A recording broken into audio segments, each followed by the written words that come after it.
आताही सांगितल्यात आणि दिलेल्या पण आहे, त्या सगळ्यांची अंमलबजावणी तातडीनं करा. कुठंही त्याला अडवणूक फडणवीस साहेबांनी करू नका. आणि कोण कोण असतील आणखीन काही की ज्यांना खूप मस्ती आहे सत्तेची, त्यांना सांगतो की आमच्या नावानं नंतर बोंबलू नका. तुम्हाला संधी आज स्पष्ट सांगितलं, मला याच्यात राजकारण करायचं नाही, मला किंवा माझ्या समाजाला राजकारणात जायचं नाही. पुन्हा त्याच्यानंतर जर दिलं नाही तर आमच्या नावाने बोंबलायचं नाही. तुम्हाला संधी म्हणून हे उपोषण आहे. तुम्हाला वाटत असेल आम्ही राजकारण करू नये किंवा आमच्यामुळे कोणाला फायदा होऊ नये तर आमच्या मागण्या मान्य करा, नसता पुढं आमच्या नावाने बोंबलायचं नाही. पाटील, सगळे शहराच्या अंमलबजावणीसाठी तुम्ही अनेक वेळा ताकीद दिली, त्याबाबत काय हालचाली होताना दिसत नाही? जसं गॅजेटची चर्चा चालू आहे ते लागू करतील, त्याच्याबद्दल तुम्ही सकारात्मक आहेत? ते हालचाली तर 3-4 महिन्यापासून आहे. शंभूराजे साहेबांनी ते हैदराबादलाही समिती पाठवली होती, ती हालचाल सुरू आहे. सातारा संस्थान, बॉम्बे गव्हर्नमेंट हे तीनही लागू करणं अपेक्षित आहे. त्याचबरोबर सगळ्या सोयरीची अंमलबजावणी पण आमच्या व्याख्येप्रमाणे होणं अत्यंत गरजेचं आहे. ते पण आचारसंहिता लागायच्या आत मागेल त्या मराठा समाजाला कुणबी प्रमाणपत्र द्यायचं याचाही निर्णय होणं तातडीनं गरजेचं आहे. कारण हे शब्द त्यांचे आहेत, माझे नाही आहेत. कुठं मागण्या फिरण्या वाढत नाहीत आणि मराठा आणि कुणबी एकच आहे, 83 क्रमांकालाचे. त्यामुळं सरकारने याची तातडीनं अंमलबजावणी करणं गरजेचं आहे. मागचे 2 उपोषण जर बघितले आपले तर मागच्या 2 उपोषणाची सरकारनं दखल घेतली नव्हती, त्यामुळे स्वतःहून तुम्हाला हे उपोषण नाही. ते तुम्हाला वाटतंय फक्त किंवा काही जणांना आणखीन वाटत असेल दखल घेतली नाही. ते दखल येत होते आम्ही येऊ दिलेलं नाही. ते तुम्हाला काय एखाद्या वेळेस होतं तसं, पण शक्यतो तसं नाहीये.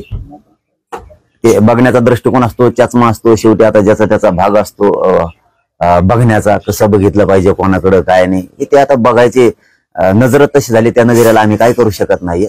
पण ते लोकांच्या लक्षात येतं हे का असं आहे. त्यांचं लक्ष होतं, ते येणार पण होते. आम्ही सांगितलं अंमलबजावणी करणार असले या नाही, तिकडे यायचं नाही. तुमच्यापेक्षा ताकदवर आमच्या इथं महिला आहेत की ज्या वर्षापासून लढतात, म्हणून महिलाच हाताने सोडलेल्या. तुम्ही सांगाल का त्यांना यायला? या नाही तर नका. आंदोलन त्यासाठी नसतं, आपण आपली प्रक्रिया राबवित असतो. या नाही तर नका येऊ. तुम्ही जशी मोटरसायकल किक मारून इथं आला तसं माझं काम आहे समाजासाठी करणं. कोणी यावं म्हणून आंदोलन नसतं, कोणी आलंच पाहिजे यासाठी नसतं. आपल्या क्षमतेवर आपल्याला विश्वास असला पाहिजे. आपली काय क्षमता आहे, कोणाला कशी ट्रीटमेंट मिळती त्यानुसार आम्ही नाही वागत. आमच्याकडे आले तर मग तुमच्याकडे या, आमच्याकडे कमून येणार, तिकडेच कसं काय जातात, याने आंदोलन नसतं होत.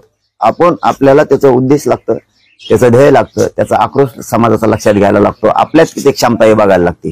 दुसऱ्याच्या क्षमतेवर आपण जगून नाही चालत. म्हणजे 1 वर्ष झालं आंदोलन सुरू आहे. मधल्या काळात तुम्ही सरकारवर आरोप केले की सरकारने कटकारस्थान रचले, तुमच्या आंदोलनासंदर्भात फूट पाडण्याचा प्रयत्न केला. आता तुम्ही परत एकदा उपोषणाला बसताय. सरकारनं पुन्हा मागणी मान्य नाही केला तर पुढची राजकीय भूमिका काय असणार? नाही, ते फूट पाडणं न पाडणं हे त्यांचा कामच आहे. ते पाडत येतात. आजही सुरू आहे ते षडयंत्र, ते कुठं बंद.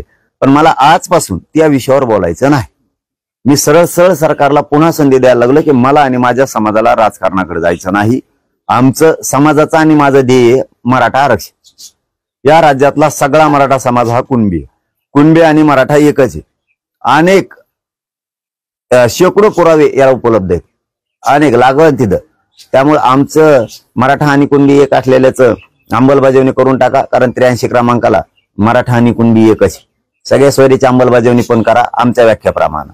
मागेल त्या मराठा समाजाला सुद्धा नोंद मिळालेल्या मराठ्यांच्या नोंदीच्या आधारावर कुणबी प्रमाणपत्र देण्याची अंमलबजावणी तीही करा. 3ही गॅजेट तातडीनं लागू करा. सरसकट गुन्हे, बलिदान गेलेल्या कुटुंबाच्या सरकारी नोकऱ्या, जे तुम्हाला मी पूर्ण मागण्या दिलेल्या आहेत, रोज रोज त्या सांगण्यापेक्षा त्या सरकारच्याही पाठ झालेल्या आहेत. शिंदे समितीने 24 घंटे काम केलं पाहिजे. मग ह्या जे आमच्या एकूण मागण्या आहेत त्याच्यावरती अंमलबजावणी तातडीनं करा. यासाठी आजपासून आमरण उपोषण सुरू आहे. आम्हाला बाकीच्या विषयात आजपासून बोलायचं नाही. हे सरकारला मी जाहीरपणानं, मुख्यमंत्र्यांना आणि विशेष करून जे राज्य चालवते ते फडणवीस साहेब, त्यांना सांगतो, मला आणि माझ्या समाजाला राजकारण करायचं नाही, पुन्हा बोंबलत बसायचं नाही. तुमचे ते माकडं मोकडं उठत मध्ये. त्यासाठी आजपासून आम्हाला राजकीय विषयावरती कोणत्या विषयावर बोलायचं नाही. माझं आणि माझ्या समाजाचं ध्येय मराठा आरक्षण, ते आम्हाला द्या. जर तुम्ही त्याची अंमलबजावणी केली नाही तर पुढं आमच्या नावाने बोंबलायचं नाही. ही तुम्हाला संधी आहे. जो देईल त्याचा फायदा समाज करत असतो. तुम्ही नाही दिलं तर पुढचं मी आज बोलत नाही. कारण मला आता फक्त आरक्षणासाठी आमरण उपोषण करून तुम्हाला एक संधी द्यायची. उपोषण सुरू करताय तुम्ही, सरकारच्या वतीने कोणाशी बोलणं झालंय, कोणाशी फोन वगैरे चर्चा केली? नाही नाही, कोण नाही, काय नाही कोणाचा, आणि आम्ही ती वाट बघत नाहीत. मी मगाशी सांगितलं निधून मागत असतो, मी आंदोलन करत असतो. माझ्या समाजाची शक्ती आहे, माझा समाज प्रचंड मोठा आहे, माझ्यात सुद्धा क्षमता आहे. मी लढायला सुरुवात करत असतो. कोण येईन नाही येईन म्हणून मी काम करत नाही. मी काय ते दुसऱ्यासारखे छगन भुजबळ सारखे आंदोलन चालवित नाही की कोणाकडे गेले की आमच्याकडे या, तिकडेच जाते, इकडे येत नाहीत, हे असले नाही. आम्ही क्षमतेवर, आमच्या मनगटावर, आमच्या ताकदीवर, बळावर आम्ही विश्वास ठेवतो. असले रडत नाही छगन भुजबळ सारखं, तिकडे जाते आणि इकडे कमी येत नाही. तेव्हा तसं ना मंत्रालयात अंतरावले टाका, तिथे रडत नाही तसं आम्ही त्यांच्यासारखं. निवडणुका जवळ आलेल्या आहेत, आचारसंहिता लवकर लागू होणार आहे. नेमकं तुम्ही आज सुरू करताय आंदोलन, कसं बघताय? कारण की दिवस कमी राहिले, लढा खूप मोठा आहे. निवडणुकीशी आम्हाला देणं घेणं नाही, आचारसंहितेमध्ये तेच सांगितलं ना. आचारसंहिता म्हणजेच निवडणुकीचीच आचारसंहिता लागणार आहे ना. आचारसंहिता दुसरी थोडीच कोणाची लागणार आहे. आम्हाला त्या निवडणुकीशी देणं घेणं नाही, म्हणून मी आज स्पष्टपणानं सांगितलंय. आणि मी हे मुद्दा म्हणून आपल्या पत्रकार बांधवांना सांगतो हा शब्द, की मला आणि माझ्या समाजाला राजकारणात जायचं नाहीये. राजकारणाचा एकही शब्द आम्ही बोलणार नाही, पण आमच्या अंमलबजावण्या करा आणि त्याच्यानंतर बोंबलायचं नाही. आणि मग मात्र माझा समाज तुमचा ऐकून घेणार नाही. तुम्ही जर बोंबलात, राजकीय भाषा बोलायला लागले, निवडणूक लढवायचं म्हणायला लागले किंवा पाडापाडी करायचं म्हणायला लागले, त्याच्यानंतर माझा समाज तुमचा ऐकून घेणार नाही. तुम्हाला ही संधी आता. आम्हाला राजकारणाबद्दल एक शब्द बोलायचा नाही. माझ्या समाजाचं ध्येय आरक्षण, त्याचे सगळ्या ज्या मागण्यात आमच्या त्याची अंमलबजावणी करा. हे सरकारला आम्ही प्रामाणिकपणानं सांगतो. परत बोंबलत बसायचं नाही की पाडापाडी सुरू केली, नामकं केलं. जो देईल तो देणारा समाजाला दिसणार, नाही दिलं बरोबर बोंबलायचं नाही, मराठी ऐकून बी घेणार नाही. म्हणून मी पुन्हा एकदा माझा जीव जाळायला लागलोय. सरकारला संधी आता द्या. तुमचं ठरले का दादा, मग काय करायचं निवडणुकीमध्ये? नाही, मी आताच सांगितलं की आम्ही सरकारला स्पष्टपणानं आपल्या सगळ्याच्या माध्यमातून सांगायला लागलो, राजकारणाकडे मला माझ्या समाजाला जायचं नाही.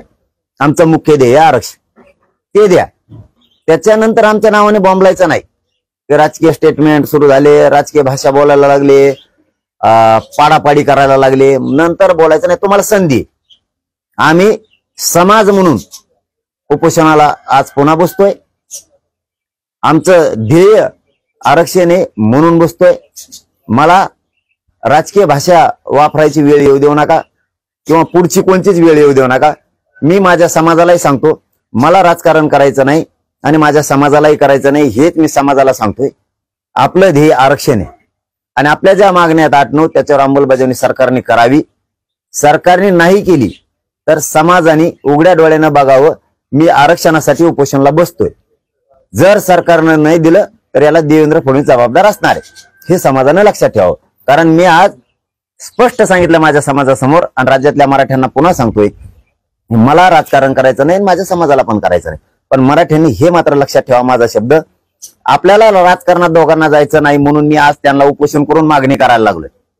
आता त्यांना म्हणा द्या, भाजपमधले काही जे माकडे आहेत ज्यांना सत्तेवर आणि नेत्यावर प्रेम आहे, त्यांनी पण आता स्पष्ट सांगा, मनोज जरांगे हा उपोषणाला फक्त मराठा आरक्षणासाठी बसलाय, त्याच्या ज्या मागण्या आहेत त्या पूर्ण करा. हे तुमचा जीव मानता, तुम्ही त्याला काय मानतात मला नाही माहिती काय मानतात. काही जण बरेच होते असे वार ते जे आहेत त्यांनी आपलं तिकडे जाऊन सांगा की तो फक्त मराठ्यांसाठी बसलाय, आरक्षणासाठी बसलाय. त्याच्या मागण्या मान्य करा. जर पुढची वेळ, पुढचं संकट आपल्यावर येऊ द्यायचं नसलं तर त्याच्या आणि त्या समाजाच्या मागण्या मान्य करा. आणि मराठा समाजालाही सांगतो की मी फक्त आपले लेकरं मोठे व्हावेत म्हणून बसायला लागलोय. सरकारनं आपल्या मागण्याची अंमलबजावणी करावी. आता इतकं स्पष्ट देवेंद्र फडणवीसला आता सांगितलं. मराठा समाज, तुम्हाला जर ती नाराजी भरून काढायची असली तर आरक्षण मराठा समाजाला द्यावं लागणार. तुम्ही जर नाही दिलं तर पुढं माझ्या नावाने, माझ्या समाजाच्या नावाने बोंबलायचं नाही आणि माझा मराठा समाज ऐकून घेणार नाही आणि भाजपातला सुद्धा मराठा समाज ऐकून घेणार नाही मग सरकारचं. कारण मी प्रामाणिकपणाने सांगितलंय, मी आमरण उपोषणाला बसवलोय. पुन्हा एकदा जीवाची बाजी लावली की आरक्षण द्या. तुम्ही नाही दिलं तर भाजपमधला मराठा सुद्धा वेगळ्या रस्त्यावर उतरणार आहे, हे मी जाहीर सांगतो. म्हणून पुढचं बोलायची वेळ आम्हाला येऊ देऊ नका. कारण पुढे जर आम्ही निर्णय घेतले, आमच्या नावाने बोंबलायचं नाही. कारण तुम्हाला आता आजपासून संधी दिली, आज उपोषणाला बसतोय. आमच्या मागण्या पूर्ण अंमलबजावणी करा. पाटील, धनगड आणि धनगर एकच असल्याचं थोडक्यात स्पष्ट केले सरकारने. त्या संबंधीचा GR देखील निघणार आहे, याकडे कसं बघणार? चांगली गोष्ट आहे ना. त्यांची मागणी आजची नाहीये. संविधानापासूनच धनगर समाज ST आरक्षणात आहे. त्यांच्या लेकराला सुविधा मिळाल्या पाहिजेत जास्तीच्या. यातून त्यांना आणखीन जास्तीच्या सुविधा मिळतील, त्यांचे लेकरं मोठे होतील. तो कष्ट करणारा समाज आहे. ते छगन भुजबळला ना दे ओबीसी मराठ्यात भांडणं लावून द्यायचं. आमची तो विचार नाहीये, संस्कार पण नाहीये. गोरगरीब धनगरांचं कल्याण झालं पाहिजे, STतून आरक्षण त्यांना मिळालं पाहिजे, त्यासाठी त्यांचं आंदोलन सुरू आहे. आणि आम्ही बोललो सुद्धा त्या विषयावरती. त्या बांधवांशी आम्ही चर्चा केली फोनवरून. आणि आमचा काय वेगळा विचार करण्याची काही गरजच नाही. त्यांच्या लेकराचं कल्याण होतंय, मराठा समाज सोबत असणारच, का नसणार आहे. सगळ्या धनगर बांधवांनी ताकदीनं उभं राहायला पाहिजे त्या पंढरपुराच्या लेकराच्या पाठीशी. कारण ते जीवाची बाजी लावून बसले तिथं. कारण उपोषण ही साधी गोष्ट नसती. विरोध करायचा म्हणून करायचा नसतो, बोलायचं म्हणून बोलायचं नसतं. शेवटी त्यांच्या जीवावर बेततंय तिथं उपोषण करताना. सगळ्या धनगर बांधवांनी आपल्या स्वतःच्या लेकरासाठी ताकदीनं उभा राहायला पाहिजे. मराठा समाज सुद्धा सोबत आहे. दादा, तुम्ही ज्या मागण्या करताय त्या मागण्यासाठी तुम्ही जे आहे त्या आमरण उपोषण करताय पुन्हा अंतर्वालीला. मात्र तुमच्याच मागण्यांना विरोध करण्यासाठी ओबीसी समाज पुन्हा याच गावामध्ये आमरण उपोषण करणार आहे. मी एकच सांगितलं ना आत्ताच, की मी सरळ सांगितलंय समाजाला आणि सरकारला, मला राजकारण करायचं नाही. माझ्या मागण्या आहेत माझ्या समाजाच्या, त्या मान्य करायच्या. फिरून बॉम्बलायचं आमच्या नावाने नंतर नाही. आणि कोणी उपोषण केलं काय काय नाही केलं काय आम्हाला काय फरक नाही पडत. काय फरक नाही पडत, काही फरक पडत नाही. प्रत्येकाला अधिकार आहे उपोषण करण्याचा आहे, आंदोलन करण्याचा आहे. ज्याला अधिकार आहे तो करतो. पण हे छगन भुजबळचं हे बरोबर नाही. गोरगरिबात भांडणं लावणं हे छगन भुजबळचं चांगलं नाही. तिकडे पंढरपूरला जाईन म्हणा छगन भुजबळ. तिकडे STत मागणी कर ना म्हणा, लागणार जरा बोंबल ना. ओबीसीचा नेता मानतो स्वतःला, पुरोगामी विचार म्हणतो ना स्वतःला. जाय ना तिकडं, दे ना पाठिंबा त्या लेकराला, STतून आरक्षण द्या म्हणून. ते नाही जमत का? इकडे काड्या लावतो नुसत्या. आमचं आणि कसलंच वैर नाही धनगर समाजाचं, किंवा आमचं आणि त्यांचं कसलंच भांडण नाही. आमची त्यांची कसलीच नाराजी नाही. तो छगन भुजबळ जाणून बुजून आमच्यावर नाराजी निर्माण करतो. आणि मी सगळ्या धनगर बांधवांना सांगतो, उगाच फुकट भांडण विकत घेऊ नका. मराठ्यांचं धनगरांचं कुठंच काही झालेलं नाहीये. आपण रोज एकमेकाच्या बांधावर आहेत, एकमेकाच्या शेजारी आहेत, एकमेकाच्या गावात आहेत, एकमेकाच्या हॉटेलमध्ये आहेत. राज्यभर आपण एकमेकाची सुखादुःखात आहेत. उगा त्या छगन भुजबळचं ऐकून फुकट विकत भांडण घेऊ नका. कारण तुम्ही ओबीसीत असलात तरीही तुमच्या आरक्षणाला धक्का लागत नाही. तुमचं आरक्षण तुम्ही STतून मागावं, मराठा समाज तुमच्या सोबत आहे. आणि जरी तुम्ही ते नाही मागितलं आणि जरी तुम्ही ओबीसी मध्ये असाल तरी तुमचा वेगळा प्रवर्ग आहे. तुमच्या आरक्षणाला आमच्यामुळे धक्का लागत नाही. उगाच छगन भुजबळचं ऐकून विनाकारण धनगरात आणि मराठ्यात नाराजी पसरू नका कसल्याच प्रकारची. हे मात्र माझं त्यांना सांगणे, शेवटी त्यांचा विचार त्यांच्यापाशी. ती छगन भुजबळ नुसता बुद्धिभेद करून भांडणं लावणारा, दंगली घडवणारा मावशी, त्याला दंगली घडवायच्या. कारण आमच्या गाड्या तिथून येणार जाणार, धक्का नाही लागला तरी लागला म्हणणार तो छगन भुजबळ. आणि कोणाला तरी काहीतरी करायला लावणार, खोड काढायला लावणार. नाही कुणी काय बोललं तरी बोललं म्हणणार, असं ते छगन भुजबळ शिकून ठेवील आणि इथं दंगल लावी. मी त्या जालन्याच्या SP सह गृहमंत्र्यांना त्यांना सगळ्या सांगतो, माझे एक काही माणसाला खर्चाटलं नाही पाहिजे. हो, मी स्पष्ट सांगतो, ते छगन भुजबळला दंगली गाडवायच्या. तिथून आमचे लोक येणार आहेत, जाणार आहेत. तिथं कोणालाही कसल्या प्रकारचा त्रास नाही झाला पाहिजे, यांना दंगली गाडायच्या. कारण त्यांच्या काही भाजपच्या त्या देवेंद्र फडणवीसच्या आमदारांनी शिक्कामोर्तब केलेले मणिपूर सारखी परिस्थिती, म्हणजे यांना दंगली गाडवायच्या. उपोषणापुढेच उपोषण बसवायचे. नाही लोक बोलले तरी गाडीचा धक्का लागला म्हणायचं, त्यांना हाणायचं. नाही घोषणा दिली तरी घोषणा दिली म्हणायचं, त्यांना हाणायचं. हे प्रकार जमणार नाही छगन भुजबळ. तू इथं दंगल घडू नको. आम्ही एकमेकाच्या ताटात जेवणार आहेत. आणि धनगर बांधवांनी सांगतो, तुमची आमची काही नाराजी नाही. तुमच्या आरक्षणाला आमच्यामुळे धक्का लागत नाही. उगाच छगन भुजबळचं ऐकून फुकट भांडण विकत घेऊ नका. तुमचे आणि आमचे संबंध चांगले आहेत. दोन मोठाले वर्ग आहेत. अरे उलट एक या ना, धनगर मराठी एक आले ते पालती उलती होती सगळे. हे कोणची लढाई विनाकारण एकमेकाच्या अंगावर जायची. धनगर बांधवाला कळतंय की आपल्या आरक्षणाला, गरीबाला कळतंय आपल्या आरक्षणाला धक्का लागत नाही, तरी आपले लोक का लढते उगाच त्या छगन भुजबळचं ऐकून. मराठ्याने जर तुमच्या आरक्षणाला विरोध केला, ST आरक्षणाला, मग आम्हाला तुम्ही विरोध करा. मग हे पटतंय, हे रीतीत हे. आम्ही समजा STतून धनगर बांधवाला आरक्षण अजिबात द्यायचं नाही, किंवा धनगर बांधवाला हे असं होतंय असं काय आम्ही बोललो तर मग विरोध करा. अरे आम्ही जरी ओबीसीत मागितलं आणि तुम्ही जरी ओबीसीत तुमचा वेगळा प्रवर्ग आहे, तुम्हाला तुमच्या आरक्षणाला धक्काच लागत नाही आमच्यामुळे. तुम्ही कसे लढता? तुम्ही कशामुळे मराठ्यांच्या अंगावर नाराजी घेताय? कसे काय लढायचं कारणच नाही तुमचं कसलंच. विरोध केल्यावर तुम्ही ताकदीनं लढा. बळच चूक काय करायची गरज आहे? बळच मराठ्याच्या अंगावर कशामुळे धावून जायचे?